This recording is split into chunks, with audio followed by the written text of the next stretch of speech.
तो ये जो खुबानी की चटनी बन रही है, इसको आप 1 हफ़्ते तक फ्रिज में रख के इस्तेमाल कर सकते हैं। कैसे बना रही हूँ और किस चीज़ के लिए बना रही हूँ, इसके लिए आप चलिए वीडियो की जानिब। अस्सलाम वालेकुम, welcome to my YouTube channel kitchen with Zaim. आज मैं आपको एक बहुत ही ज़बरदस्त किस्म की रेसिपी देने लगी हूँ। प्लीज़ इस रेसिपी को मिस मत कीजिएगा और स्किप मत कीजिएगा, एंड तक देखिएगा। आज मैं बनाने लगी हूँ फ्रूट चाट, लेकिन एक बहुत ही नए अंदाज़ से। और मैं ये दावे से कह सकती हूँ कि आपके साथ फ्रूट चाट की रेसिपी आज तक किसी भी चैनल ने जो है वो शेयर नहीं की होगी। तो आप लोग इस रेसिपी को ज़रूर शेयर कीजिएगा। हमारी बहुत सी यादें वाबस्ते हैं, हमारे घर में तो ये चाट जो है वो बहुत ही शौक से खाई जाती थी और रमज़ान में रोज़ाना बनती थी। यहाँ पे मैंने जो है ड्राई खुबानी ले ली है और उसको आधा कप मैंने खुबानी ली थी और इसको जो है मैंने 3/4 कप पानी में उबलने के लिए रख दिया था। बस एक जोश देना है हमने, इसको ठंडा होने देना है।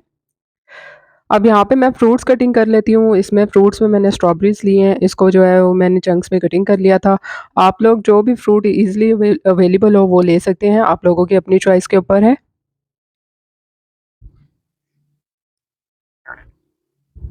बिल्कुल ही एक नए टेस्ट के साथ ये चाट बनती है और बहुत ही यम्मी होती है। आप लोग इस रेसिपी को ज़रूर ट्राई कीजिएगा। अफ्तार दावत के मेन्यू में शामिल कीजिएगा और अपने मेहमानों से खूब दाद वसूल कीजिएगा। तो ये देखिए स्ट्रॉबेरीज़ यहाँ पे कट हो गई थी। इसके बाद मैंने जो है पपीता लिया था और उसको भी इस तरह से बारीक जो है कटिंग कर लिया था। अगेन मैं ये कह रही हूँ कि आप लोग अपनी चॉइस के मुताबिक जो भी फ्रूट इसमें ऐड करना चाहते हैं, आप कर सकते हैं। इसी तरह से हमने पपीते को भी जो है वो कटिंग कर लेना है।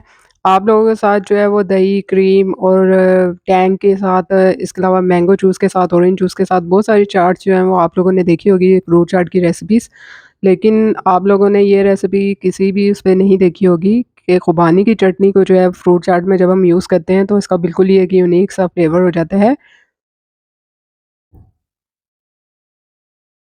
इन दोनों का कॉम्बिनेशन फ्रूट का और खुबानी की चटनी का जो है वो बहुत ही ज़्यादा एक माइंड ब्लोइंग होता है। आप लोग ज़रूर ट्राई कीजिएगा।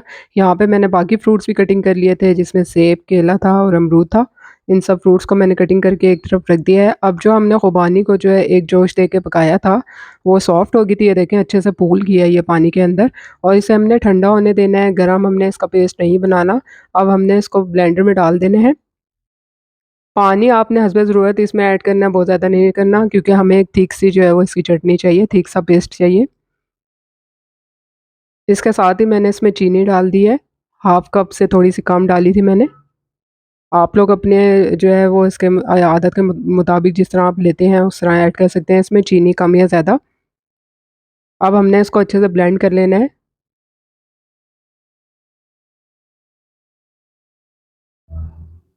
ये देखिए इसका पेस्ट कितना थिक सा है और कितनी मज़े की लग रही है। इसका कलर आप देख सकते हैं कितना शानदार लग रहा है। और फ्रूट चाट के अंदर जाके ना ये एक वाओ टेस्ट देती है आपको, तो आप लोग ज़रूर ट्राई कीजिएगा।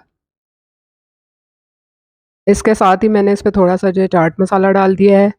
आप लोग ऑप्शनल है, आप लोग डालना चाहें तो डाल लें, नहीं डालना चाहते तो आप लोगों की अपनी मर्ज़ी के ऊपर है। चाट मसाले की रेसिपी मैं पहले ही आपको दे चुकी हूँ। अच्छे से इन सारी चीज़ों को हमने मिक्स कर लेना है।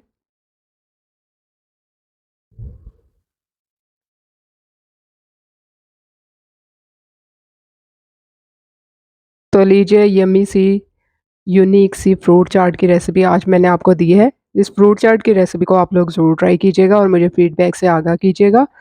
इसके बाद मैंने इसको कटे हुए बादाम से, खजूर से गार्निश कर दिया था। आप लोग जिस तरह का भी इसमें चाहे किशमिश भी डाल सकते हैं, पिस्ता भी डाल सकते हैं, आप लोगों की अपनी चॉइस के ऊपर है। रेसिपी पसंद आई है तो इसको लाइक और शेयर करना मत भूलिएगा और प्लीज़, प्लीज़, प्लीज़ चैनल को सब्सक्राइब ज़रूर कर दीजिएगा। जल्दी मिलूँगी आप लोगों के साथ एक नई रेसिपी के साथ। तब तक के लिए इजाज़त दीजिए। अल्लाह हाफ़िज़।